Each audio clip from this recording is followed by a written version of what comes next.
Well, novelty theory is something I've been working on since the early 70s, inspired by psychedelic plant experiences in the Amazon, to attempt to look at time and really deconstruct it and attempt to understand what it is. And this has been a wild intellectual ride, leading to some pretty easily stated conclusions. One is that novelty, which is my term for complexity or advanced organization, novelty increases as we approach the present moment. The universe you and I are living in is a far more novel and complicated place than the early universe was. Well, some people would say, well, that's just a consequence of the unfolding of developmental processes. But this asks the question, what are developmental processes? Why should the universe have a preference for order over disorder, especially when we have something called the second law of thermodynamics, which tells us exactly the opposite? Physicists believe the universe is running down ultimately into a state of disorder. But what I see is everywhere the emergence of more and more complex forms, languages, organisms, technologies, always building on the previously achieved levels of complexity. So that was one of my insights. Coming out of that insight was the further understanding that this process of complexification through time is not proceeding at a steady rate. It actually follows a kind of asymptotic curve. In other words, it's happening faster and faster. And this was a revelation to me because it allowed me philosophically to contextualize the human world and to understand that human technologies, languages, migrations, art movements, ideologies are not something different from nature. They're the same download of process that we see in the movement of continents, the evolution of new species of animals, except that these human novel, emergent situations are happening much more quickly. So I see the cosmos, if you will, as a kind of novelty-producing engine, a kind of machine which produces complexity in all realms, physical, chemical, social, whatever, and then uses that achieved level of complexity as the platform for further complexity. Well, this explains our present circumstance. It explains the rush toward all forms of new technology and social organization in the new millennium. But you don't have to be a rocket scientist to understand that if the universe is complexifying faster and faster, a epoch, a time will come when this rate of complexification is occurring so rapidly that it will become itself the overwhelming phenomena in the world of three-dimensional space and time. And I call this the omega point, or the transcendental object at the end of history. And I believe it is not that far off, that with the emergence of global internet, a human population of several billions, an electronic noosphere, that we are now within the shadow of this transcendental object at the end of time. Our religions sense it. That's what gives them their apocalyptic intuitions.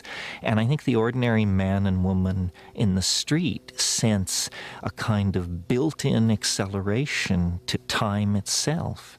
Well, rather than dismissing that or treating it as a psychological perception or something unique to our society, I took it as a basic perception about physics, and have built elaborate mathematically defined theories around this idea, and then have found, to my astonishment, incredible congruences with other work. I'm thinking of the Mayan calendar and its curious countdown-like quality toward an extremely unique event that the Maya felt would occur in the same time frame that my own equations predicted, even though at the time I was unaware of the Maya.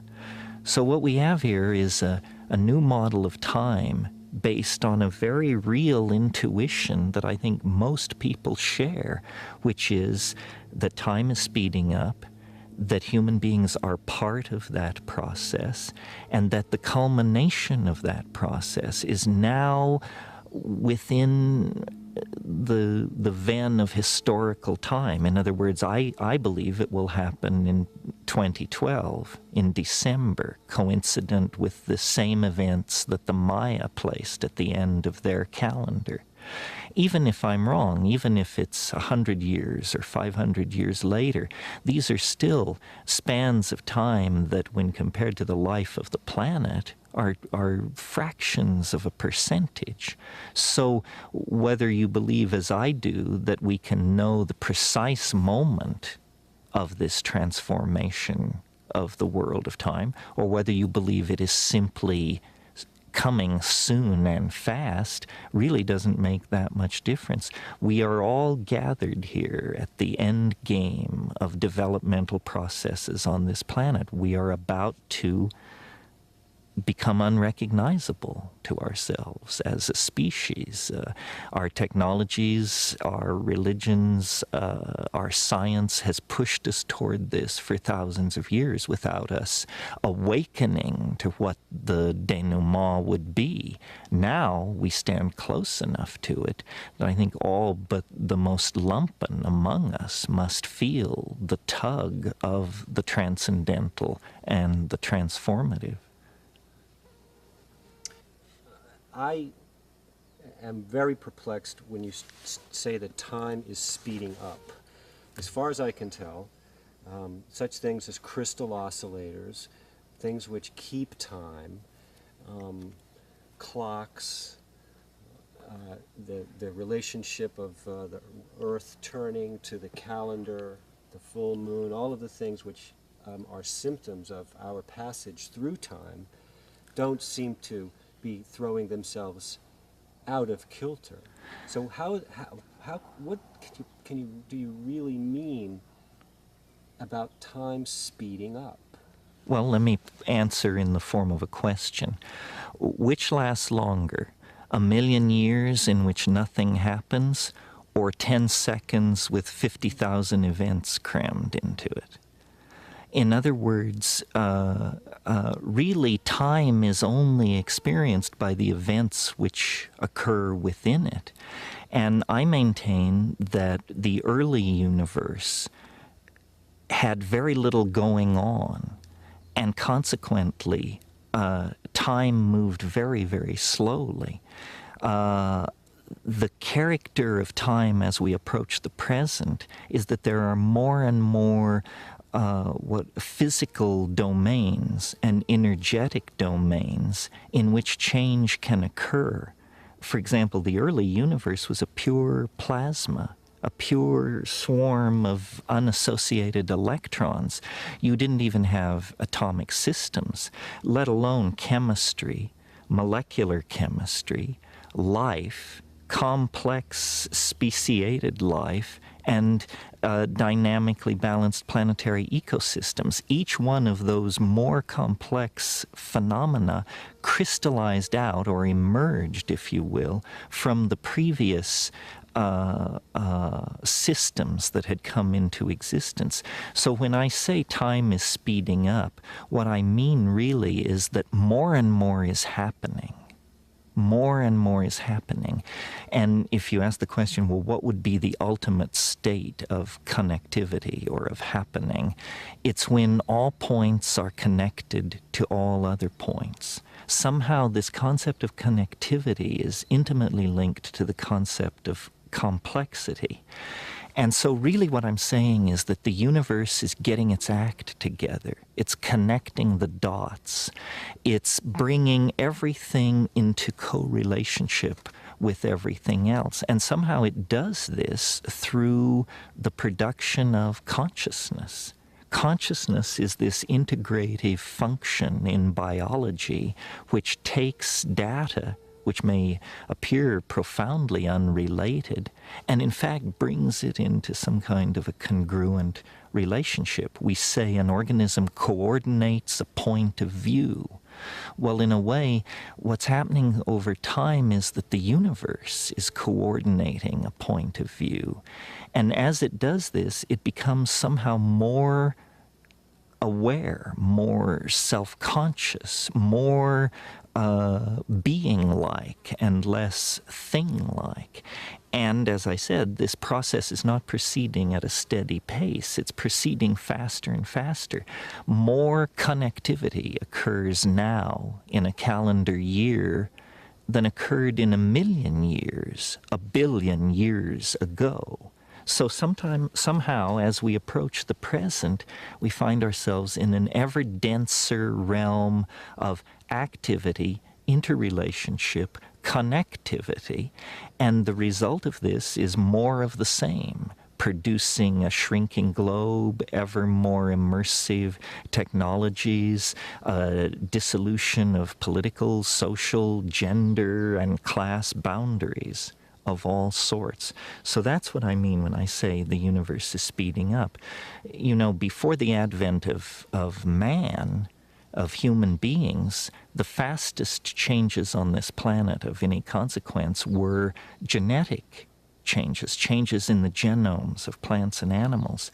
Well, biologists know that for a fruit fly to add a spur to its leg, for a bird to change its plumage, you need hundreds of thousands, sometimes millions of years of evolutionary time.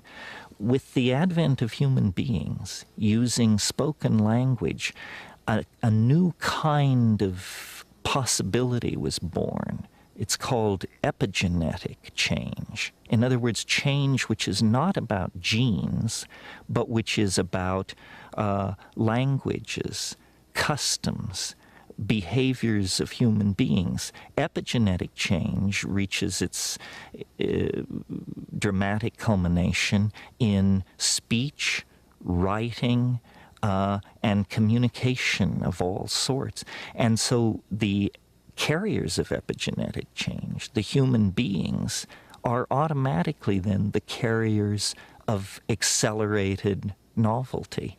And so when you look at, let's say, evolution on a coral reef, and you compare it, let's say, to the evolution of political ideas in modern Europe, obviously modern Europe's rate of change in this domain is thousands of times faster. So by moving from the genetic to the epigenetic realm, we have vastly accelerated all kinds of processes. Now we appear to be about to move from the strictly human domain to the human-machine symbiosis domain. And of course, machines process information, make connections, and do their work at a rate thousands of times faster than any human being can work. So we see, again, a progressive acceleration of the process of creating and maintaining varieties of connectivity. And that's what I mean by time is speeding up. Your description of the process by which you develop the time wave theory. I understand, I read True Hallucination, so I understand it took you some years to kind of work it all out. Yes, in the Amazon, all was chaos and mythic revelation, but I knew that you couldn't bring that back as a scientific theory, and my bias has always been toward science. And out of these many intuitions and revelations, I discerned a thread which was about time. It began with a conversation with this Logos entity where it said to me, "Did you know every day is composed of 4 other days?" And I said, no, I not only didn't know that, it's never occurred to me. What a bizarre idea. Well, so this idea then of a time being a resonance created by other times, not immediately before or after it, as in scientific causality, but somehow a day centuries ago, centuries in the future, come together to create an interference pattern that creates the unique moment. So that was one of the basic assumptions. And then the structure on which this all was hung was the I Ching, which may seem exotic to American and European audiences, but which is, of course, as familiar to anyone in Chinese society as the Declaration of Independence is to us.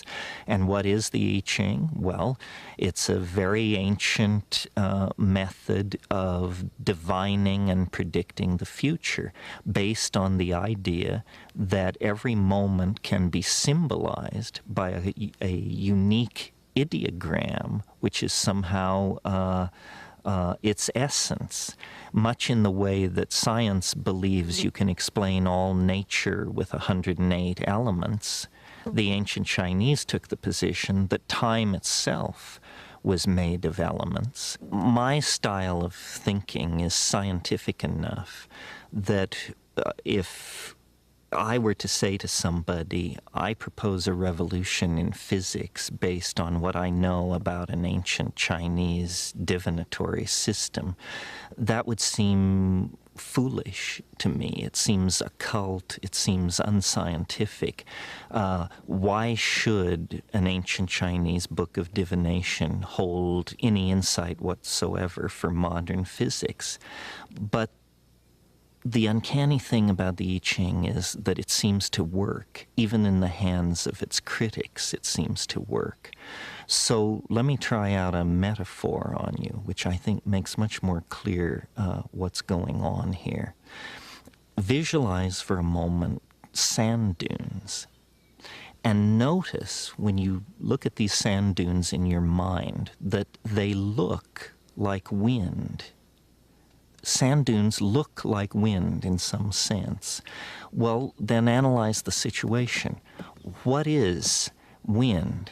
Wind is a pressure variant phenomena that fluctuates over time. In a way, the sand grains moved about by the wind are like a lower dimensional slice of the wind itself. And from photographic analysis of dunes, you can calculate the speed and duration of the wind that made them. So the dune is a lower dimensional slice of time, of the wind ebbing and flowing that made it. Well, now let's change the metaphor a little bit. Instead of grains of sand, let's think of genes. Instead of a windstorm, let's think of 1 billion years of evolution. It moves the genes around in a pattern which is a lower dimensional slice of the force which created the situation. In other words, on every living organism, there is the imprint of the higher dimensional force which made it. Now, somebody could say, well, that's God. Well, but in a scientific context, we don't speak like that. But whatever it is that made blind matter into whales, squirrels, and human beings, it left its calling card inside each human being, each squirrel, each whale. That's the DNA. Well, the DNA codons are based on a system of 64. Exactly like the I Ching. So my belief is that someone, some group of people thousands of years ago looked into human organism, looked by meditative techniques into the center of their own beings, and they were not mystics, nor were they empiricists. They were simply curious. But at the center of the meditative experience, they saw an ebb and flow, an energy field that was in a constant state of flux. And they asked themselves, how many elements are necessary to describe this energy field? And the answer was more than 10, less than 1,000. More than 20, less than 500. And when they finally got it worked out, lo and behold, 64 situations are all the possible potential situations there are. Out of 64 subtypes of time, you can create everything from the coronation of Queen Mary to the resignation of Madonna out of 64 types of time. So really, what the I Ching is not a book of Chinese mysticism.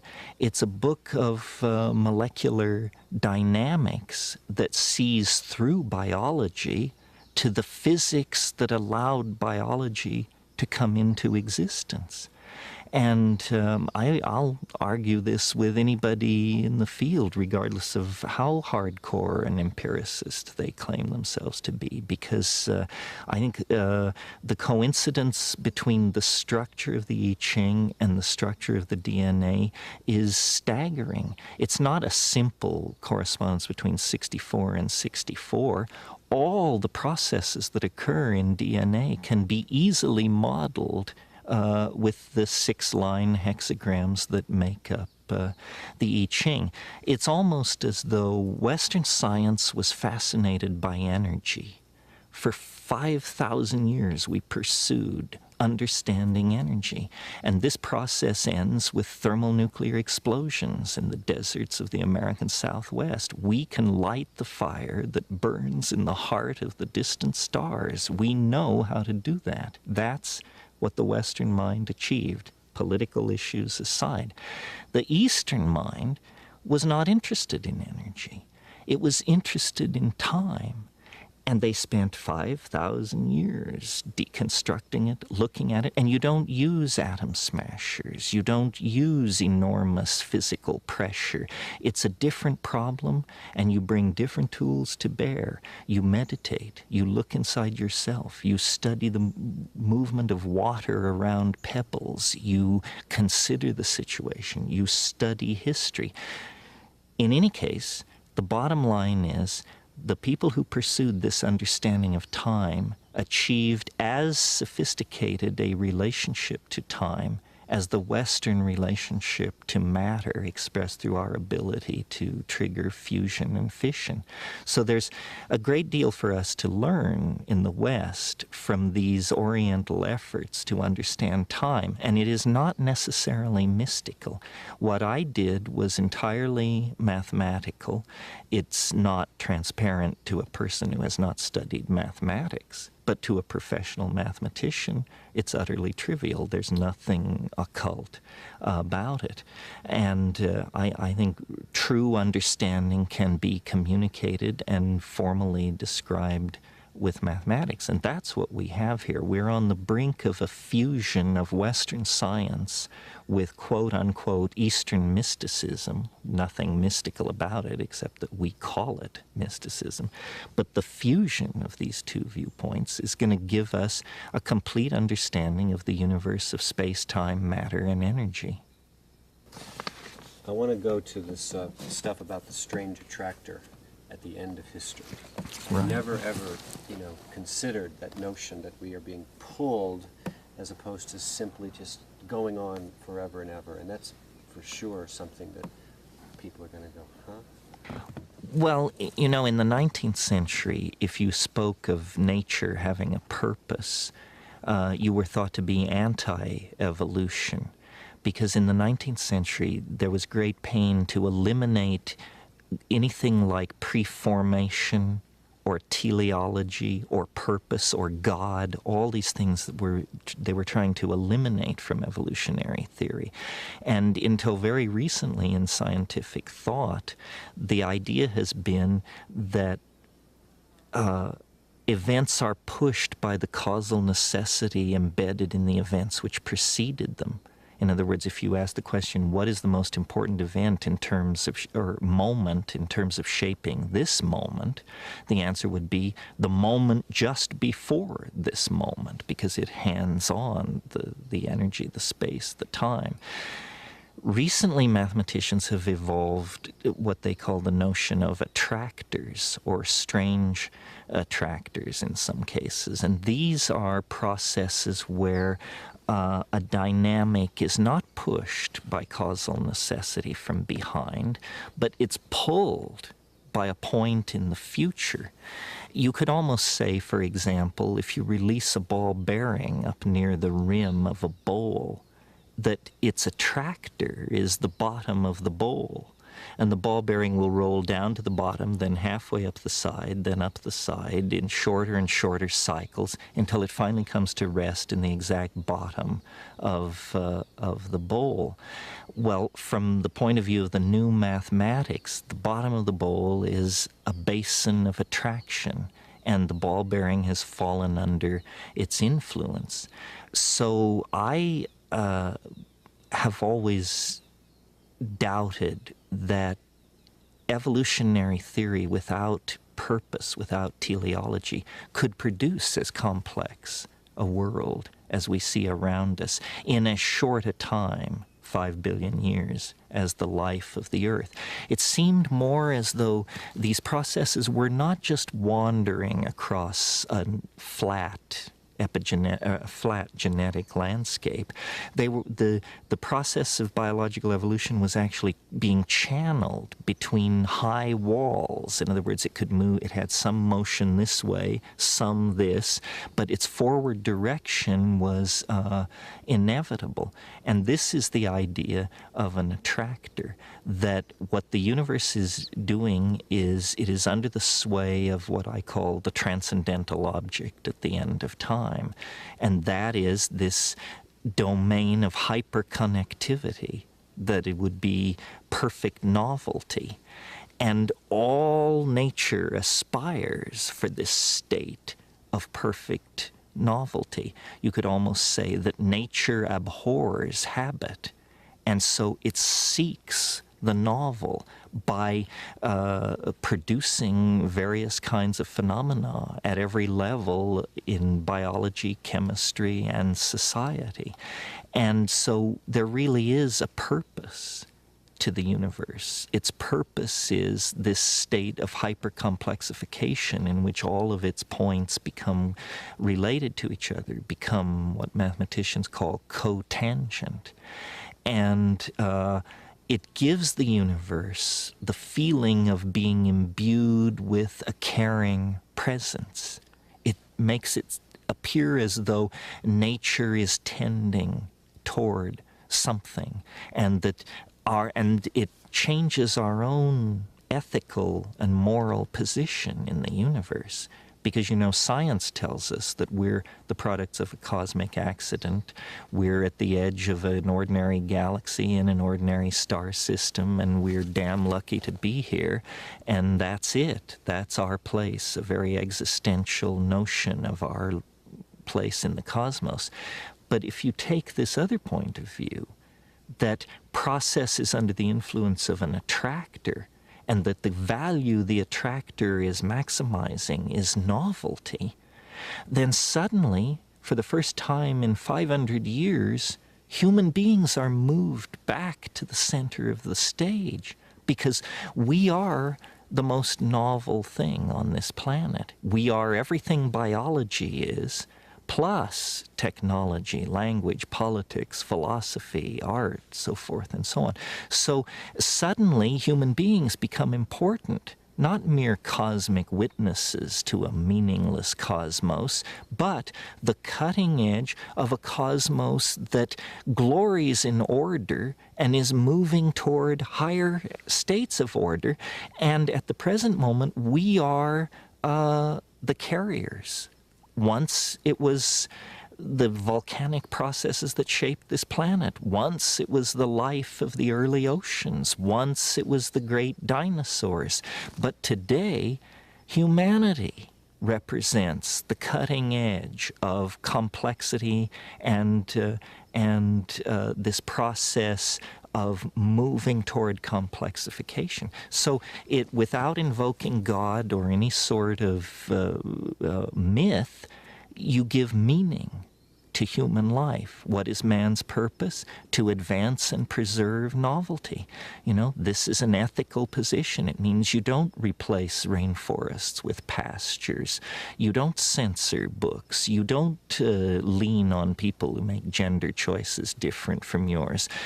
No, the purpose of being a human is to complexify reality even more, to hand on a more diverse, more complicated, more multifaceted universe to our children. And when this process of complexification reaches the omega point, it will fulfill, I believe, the expectations of all of these religions, but it will fulfill it in a mature, scientific, and universal way that these religions all lack, because they all reflect their parochial origins.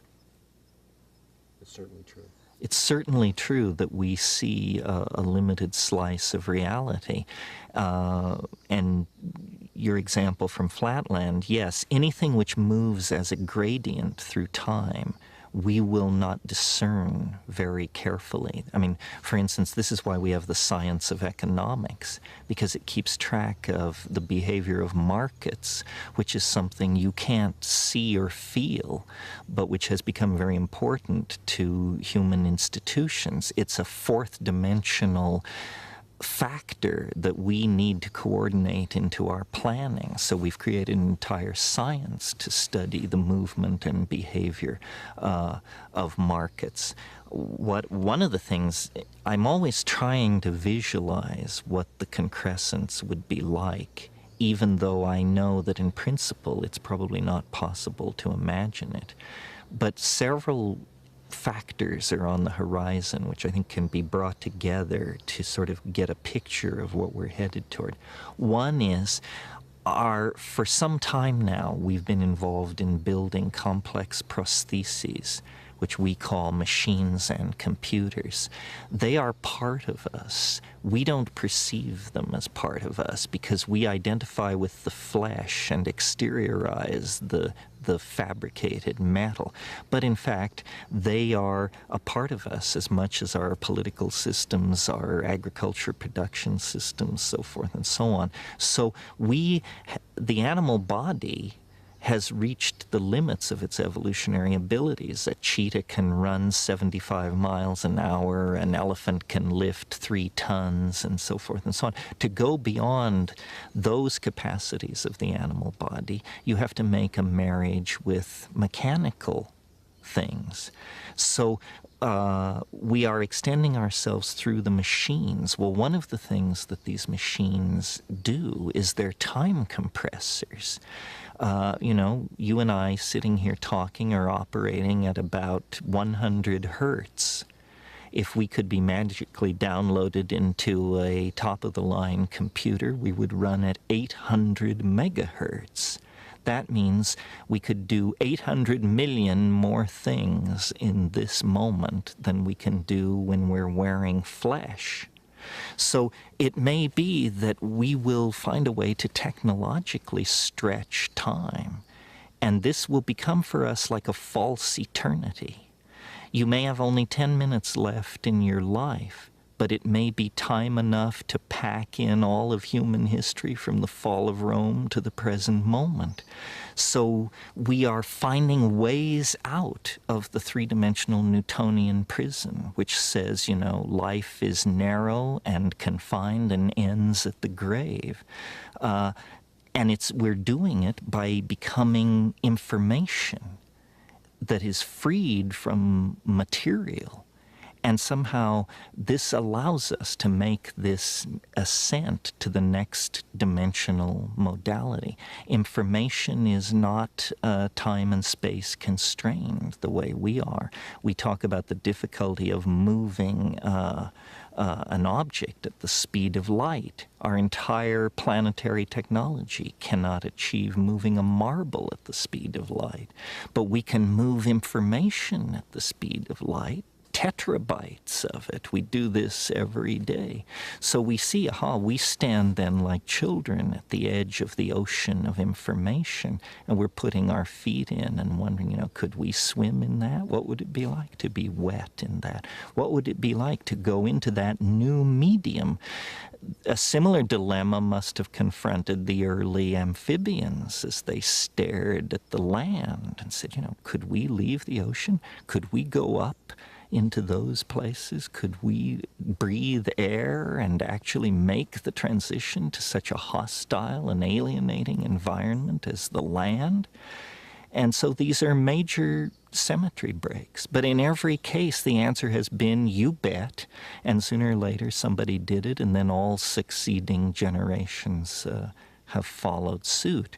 What is fascinating about this particular transition is that we are conscious of the implications. We who will make the transition will, in some sense, some limited sense, understand its implications, where I don't think that was true for the animals that left the primordial ocean.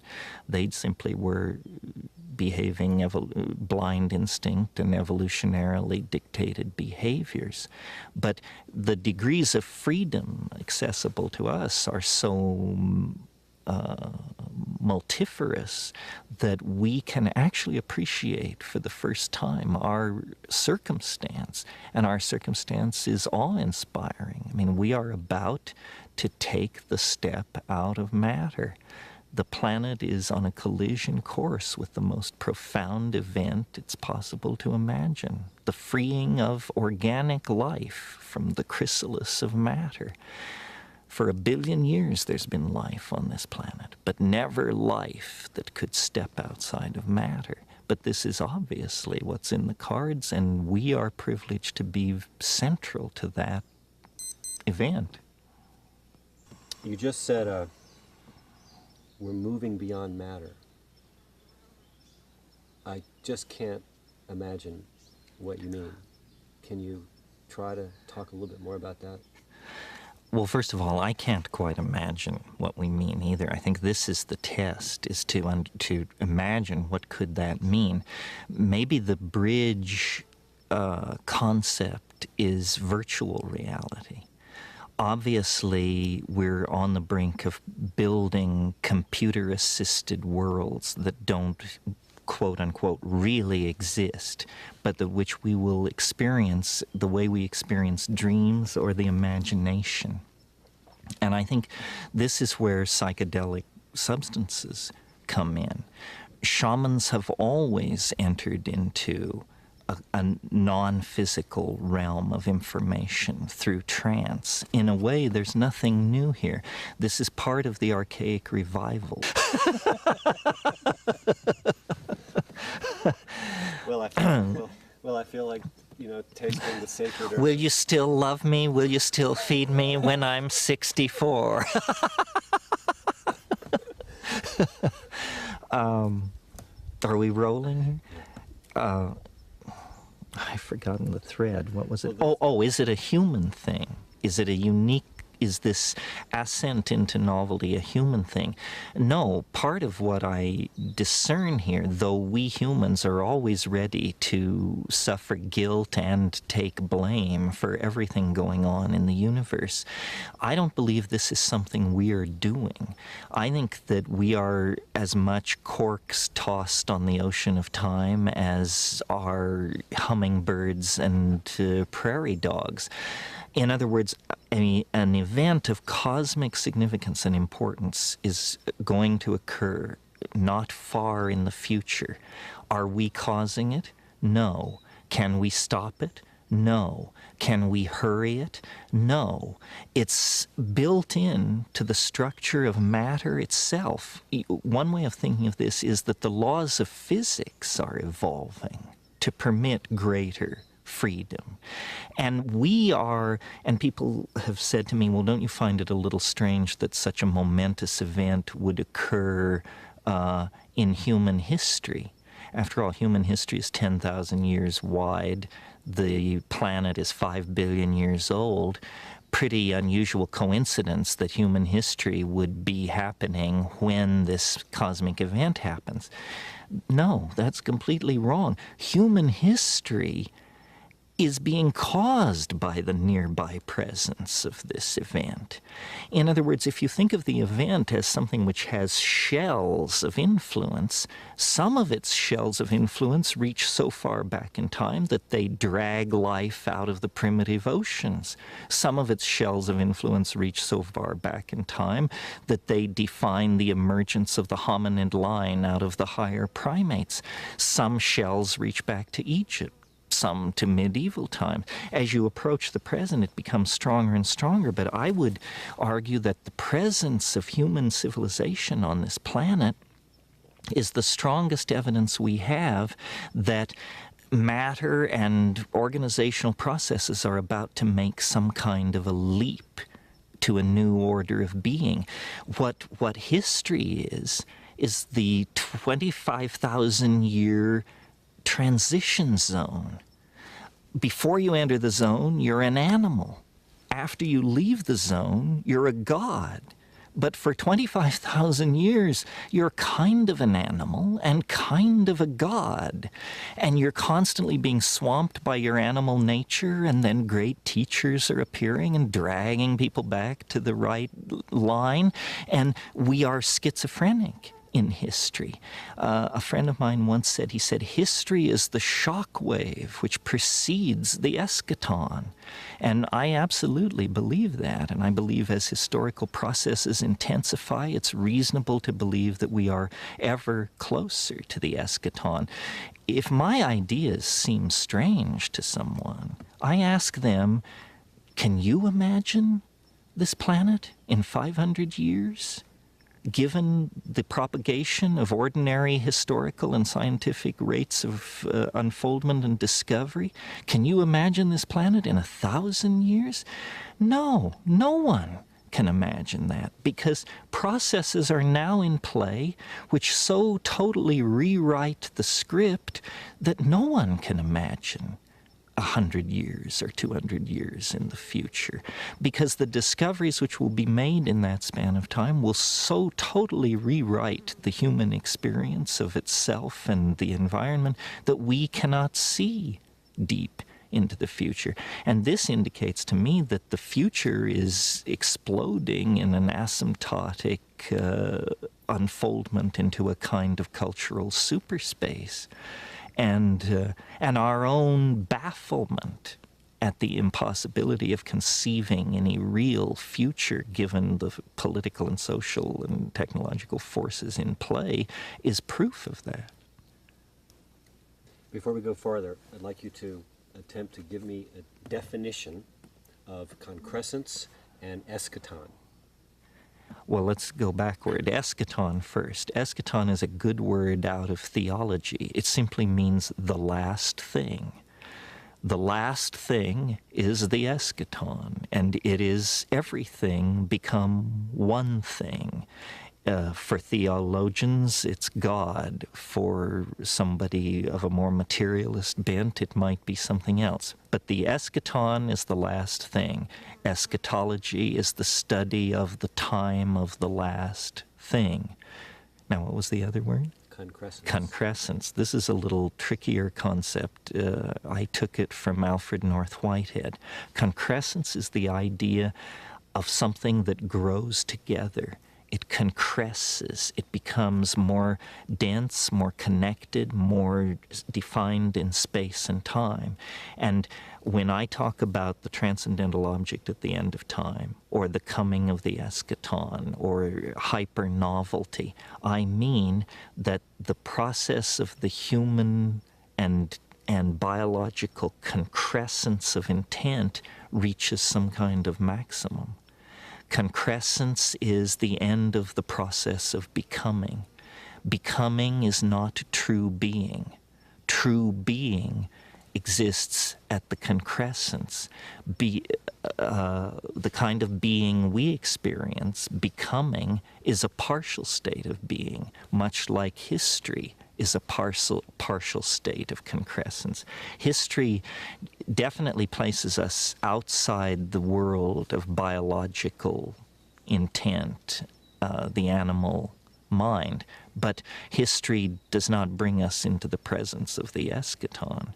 It's a partial process, and concrescence is what waits at the end. The eschaton is the concrescence.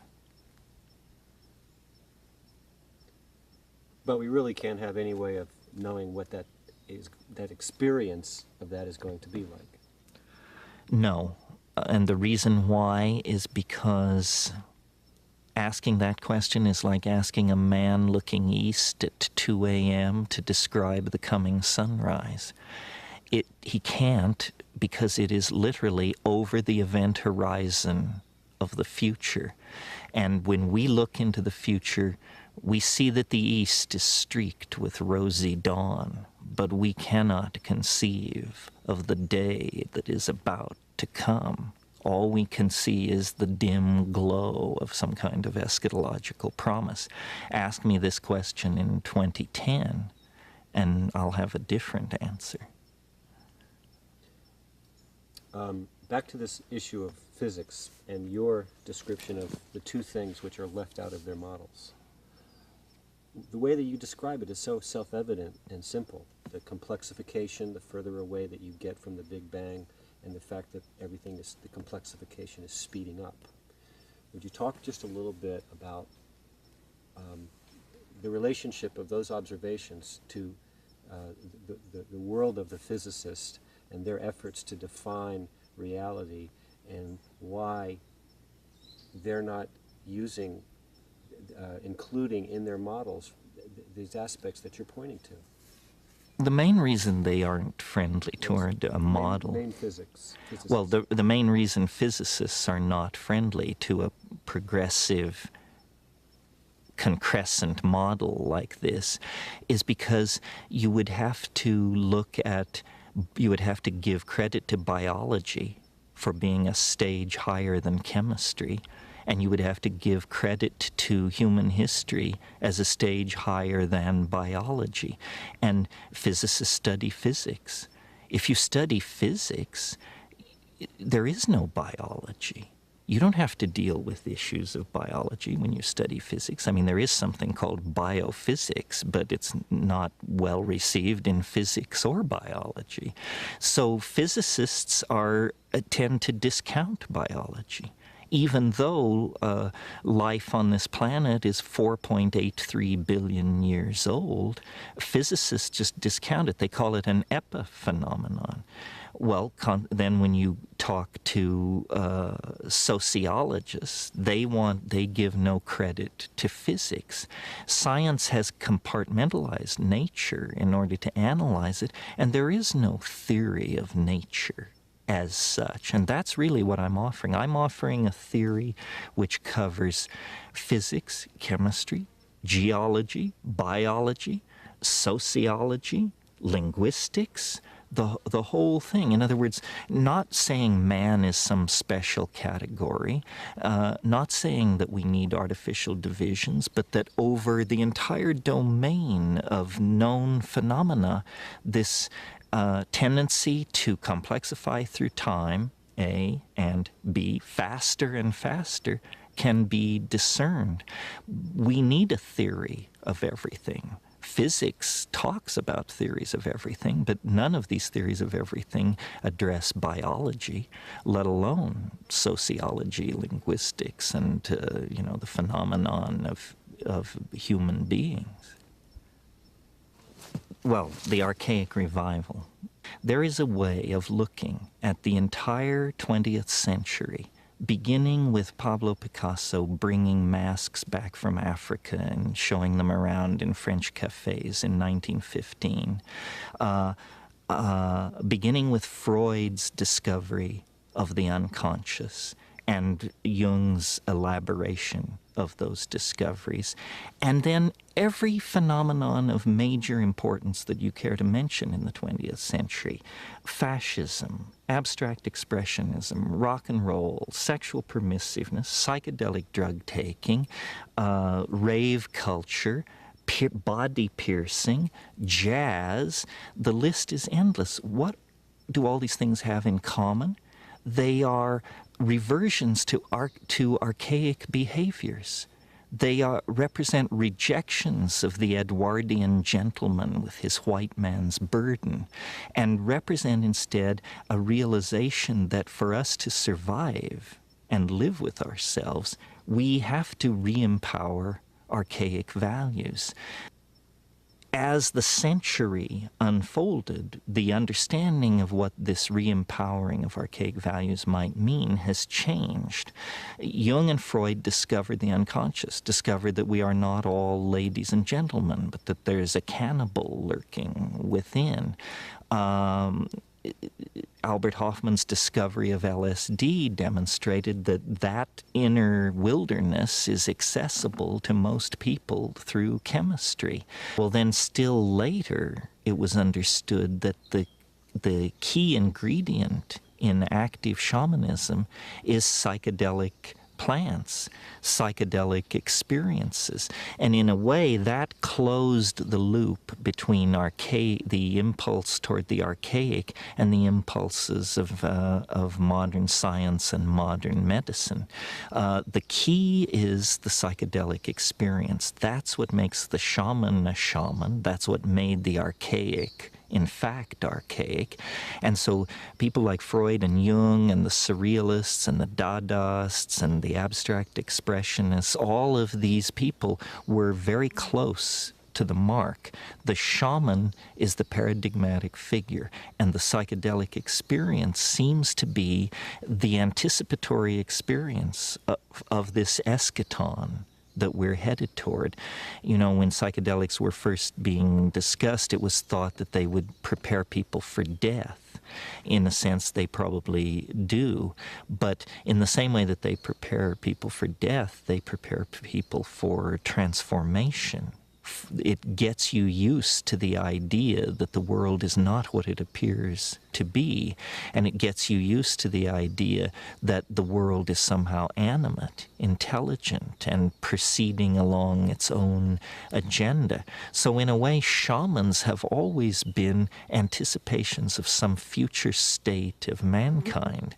They're the masters of language. They are the ones who are telepathic with the animals. They are the ones who can see into the future. So this archaic nostalgia gets real focus once you realize that it is the shaman and his or her shamanic techniques that confers on them the extra historical dimension. That is how you get out of linear history. That's how you visit the realm of the ancestors. That's how you travel into the future. That's how you break up the tyranny of Newtonian serial time. We have 14 years until this event, measured on the calendar. And, you know, a really common, ordinary way to describe the times that we're living in is that they're very, very chaotic, filled with acts of unspeakable evil, and at the same time, there's this sort of buzz and thrust of optimism. Everything from a guy like Peter Schwartz talking about the long wave, the big booming economy, breakthroughs in you know, educational levels and qualities of life. But it's definitely a dynamic where you've got extremes of good and evil in that way.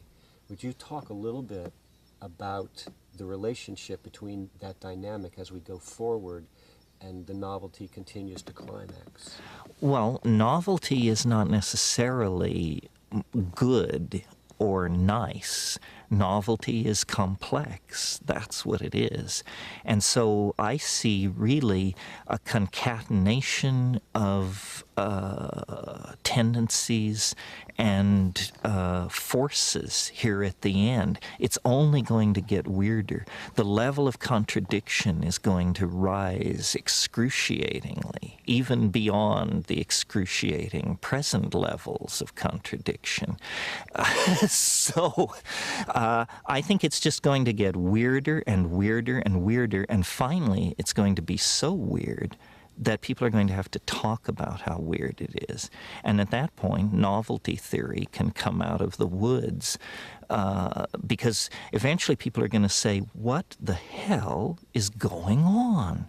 It's just too nuts. It's not enough to say it's nuts. You have to explain why it's so nuts. So between now and 2012, the next 14 years, I look for the invention of artificial life, the cloning of human beings, possible contact with extraterrestrials, possible human immortality, and at the same time, appalling acts of brutality, genocide, race baiting, homophobia, famine, starvation, because the systems which are in place to keep the world sane are utterly inadequate to the forces that have been unleashed. The collapse of the socialist world, the rise of the internet, these are changes so immense, nobody could imagine them ever happening. And now that they have happened, nobody even bothers to mention what a big deal it is. The fact that there is no such thing as the Soviet Union, people never talk about it anymore. But when I was a kid, the notion that that would ever change was beyond conceiving. So the good news is that as primates, we're incredibly adaptable to change. Put us in a desert, we survive. Put us in the jungle, we survive. Under Hitler, we survive. Under Nixon, we survive. We can put up with about anything, and it's a good thing because we're going to be tested to the limits. The breakdown of anything, and this is why the right wing is so alarmed, because what they see going on is the breakdown of all tradition, all order, all sanctioned norms of behavior. And they're quite right that it's happening, but they're quite wrong to conclude that it should be resisted or is somehow evil. The mushroom said to me once, it said, this is what it's like when a species prepares to depart for the stars. You don't depart for the stars under calm and orderly conditions. It's a fire in a madhouse.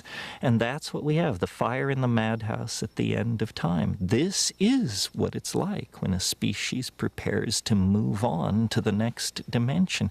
The entire destiny of all life on the planet is tied up in this. We are not acting for ourselves or from ourselves. We happen to be the point species on a transformation that will affect every living organism on this planet at its conclusion.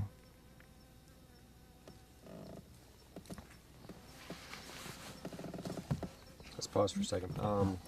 I see how with Jenkins calling it galactic cosmology, it's like our home continues to expand. We've gone from the village to the nation state to the planet. Now we're ready to take on the big picture. So let's just talk about the conclusions of the archaic mind, what it reaches. Well, the great watershed difference between the archaic understanding and what is called scientific materialism is the archaic mind understood, in fact perceived, that nature is conscious. Nature is alive. Nature is an organism full of intent. The goal of the archaic mind is to connect with, communicate with, and align itself to this greater Gaian holism, which is sometimes called nature, the great spirit, the realm of the ancestors. But this is what the archaic mind understood and was comfortable with. And in fact, it is true. Our own decision to view the universe as dead, as inanimate, as unintelligent, allowed us, permitted us to dissect it, use it, and deny its validity outside of human purpose.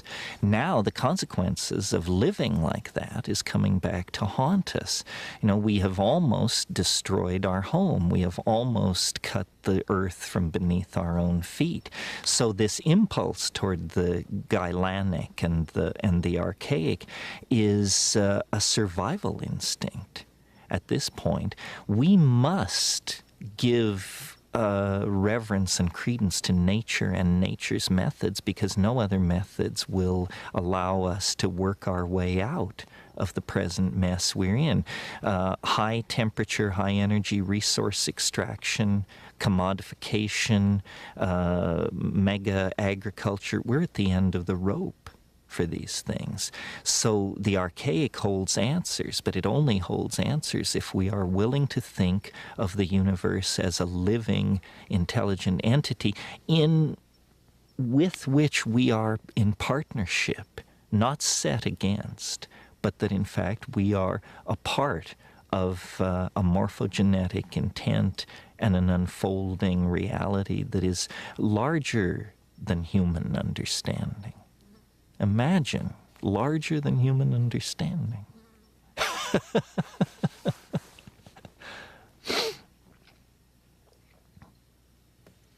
So the whole entire Milky Way galaxy is a being? Well, it's an organism, yes. And the galaxy is a kind of an organism. You can think of it as a fractal resonance with a cell. The galaxy has a nucleus of very dense material where very mysterious processes are going on. Then it has a cytoplasmic envelope of stars and gas clouds that surround that core. And then it is an individual, very distinctly defined by the vast emptiness that lies between it and the next galaxy. Yes, I think nature builds by fractal intent, and that all organisms have a core and then a deployed surround, whether we're talking about the cell, the solar system, the Earth, the galaxy.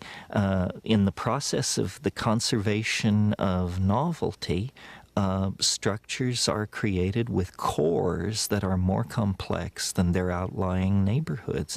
To my mind, a galaxy hanging in space is a picture of the time wave. Every star is a data point in an enormous computer simulation of the novelty wave. That's why it has that spiral structure.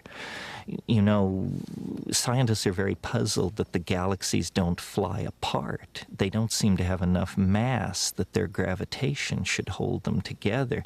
And there's been a lot of talk about dark matter or some missing factor. Well, the missing factor is novelty. The galaxy stays together because the galaxy wants to be a galaxy. In other words, it wants to hold on to the level of novel morphology that it has achieved. It has an actual appetite for expressing itself in that form. That's why the galaxies are spirals. And in a sense, those spirals are very large pictures of the time wave where we can at last see it not confused with its background or foreground. So everything organizes itself fractally, spirally, with a dense center in its spatial domain and a dense center in its temporal domain. We are like this. Galaxies are like this. Planets, stars, bird flocks, coral reefs. But in the case of the galaxy, it's particularly easy to observe the structure because the thing is so huge that its forces dominate and damp out other forces which might distort it.